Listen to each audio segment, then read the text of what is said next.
हमारा देश संपूर्ण दुनिया का विश्वगुरु था। अनेक राजाओं के राज्यों से मंडित था। कवि चक्रवर्ती सम्राट भी होते थे। 1000 साल तक आक्रामकों के पैरों तले रौंदा गया। पारतंत्र में जीना पड़ा। धर्मस्थलों की सब बातों की हानि हुई। वो वैभव के दिन नहीं रहे, वो आक्रमण के दिन भी चले गए। अब राम मंदिर पर झंडा फहराने वाले। तब भी भारत था, अब भी भारत है। हम भारत के लोग हैं, हम हिंदू समाज है, हम हिंदू राष्ट्र है। हम सारी दुनिया को सेवा का संदेश देंगे, त्याग का संदेश देंगे, धर्म का संदेश देंगे। वैसा हमारा जीवन होगा, उससे दुनिया सीखेगी। हमारा देश संपूर्ण दुनिया का विश्वगुरु था। अनेक राजाओं के राज्यों से मंडित था। कवि चक्रवर्ती सम्राट भी होते थे। दुनिया का एक बहुत बड़ा संबल भारतवर्ष था, तब भी भारतवर्ष था। और 1000 साल तक आक्रामकों के पैरों तले रौंदा गया। पारतंत्र में जीना पड़ा। धर्मस्थलों की सब बातों की हानि हुई। जबरदस्ती मतांतरण होने लगा। ये सब था, तब भी भारत था।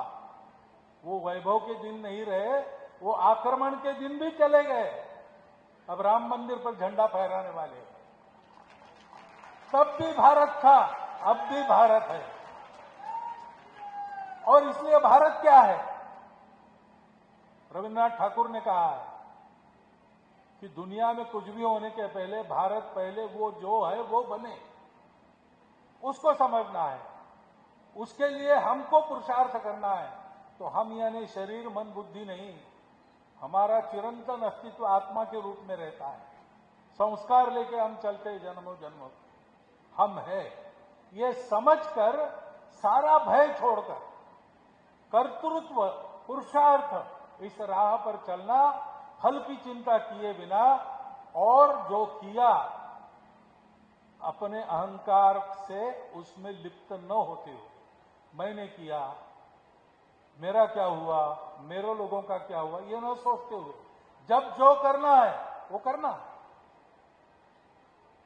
लोकमान्य तिलक 6 वर्ष कारावास मंडाले में रहे, गीता रहस्य लिखा वहां। वापस आए, देखा सारी जागृति शून्य हो गई थी, कोई नहीं था साथ देने वाला। दूसरे दिन अपने वृत्तपत्र का पहला अग्रलेख छूटने के बाद लिखा उन्होंने, उसका नाम था पुनश्च हरिओम। प्रथम प्रतिबंध के बाद पूजनीय गुरुजी को कार्यकर्ताओं ने कहा कि अब अपनी हालत जो हो गई है, ये शाखा वगैरह नहीं चल सकता, ऐसा लगता है, कुछ और करना चाहिए। गुरुजी ने कहा कि आप लोग तो समझदार हो, जो चाहे वो करो, मेरा मैंने तय किया है। आप लोग आएंगे साथ तो आपके साथ, आप नहीं आएंगे तो आपके बिना।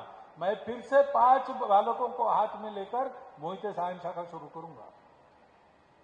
ये है, हमको करते रहना है। लाभ हानि, यश अपयश, राग द्वेष, सबकी चिंता छोड़ के, इन दुविधाओं से बाहर निकलकर धर्म के लिए, देश के लिए, ईश्वर के लिए, अपने आत्मा के सम्मान के लिए हमको अपना कर्तव्य करते रहना है। उससे क्या मिलेगा ये सवाल नहीं करना, अपना धर्म चलना। हम भारत के लोग हैं, हम हिंदू समाज है, हम हिंदू राष्ट्र है।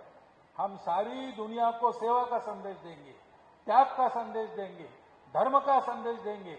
वैसा हमारा जीवन होगा, उससे दुनिया सीखेगी। और ऐसा हमारा जीवन हो, इसलिए हमें करना क्या है? तो हमारी सभी परंपराओं का, जो भारत में आज तक हो गई उन सब का, और भारत में आगे होगी उनका भी, या यूं कहे कि विश्व में विज्ञान और अध्यात्म के बारे में जितना विचार पहले हुआ है और बाद में भी होगा, उन सब का निचोड़ हमारे हाथ में 700 श्लोकों में भगवान व्यास ने दिया है, श्रीमद् भगवद गीता के रूप में। सदा के लिए हमारे लिए एक दीप है, उसका अध्ययन करना, उसका अर्थ समझना, आज की परिस्थिति में आचरण के रूप में उसका अर्थ क्या होता है वो जान लेना। छोटी छोटी पुस्तिकाएं महाराष्ट्र ने प्रकाशित की है, और उसके अनुसार अपने जीवन में परिवर्तन लाना।